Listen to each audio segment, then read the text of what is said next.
নমস্কার, কেমন আছেন? আশা করি খুব ভালো আছেন। উত্তর কলকাতার মুক্তারামবাবু স্ট্রিট নামটি শুনলেই প্রথমে মাথায় আসে রসিক সাহিত্যিক শিবরাম চক্রবর্তীর কথা, এবং তার সাথেই আরও একটি আকর্ষণ লুকিয়ে রয়েছে এইখানে, তা হলো সিদ্ধিবিনায়ক মন্দির। পূর্ব ভারতে এটিই একমাত্র সিদ্ধিবিনায়ক মন্দির। মুম্বাইয়ের জাগ্রত সিদ্ধিবিনায়ক গণেশের মতো এখানকার সিদ্ধিবিনায়ক গণেশের সুরটিও অবস্থান ডান দিকে।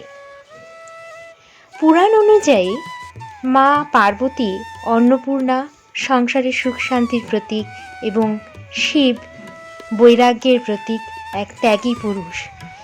মনে করা হয় সিদ্ধিদাতা গণেশের মধ্যেও পিতা মাতা দুজনেরই গুণ বিদ্যমান। মূর্তিতত্ত্ব অনুসারে মা পার্বতী শিবের বাম দিকে অবস্থান করেন এবং গণেশজি তাদের মধ্যস্থলে অবস্থান করেন।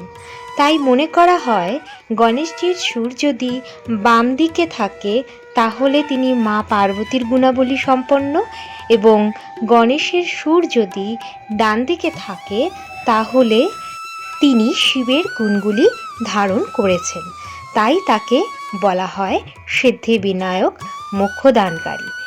স্থানীয়দের বিশ্বাস, টানা 1 বছর সিদ্ধিদাতা গণেশের পুজো করলে সমস্ত মনস্কামনা পূরণ হয়।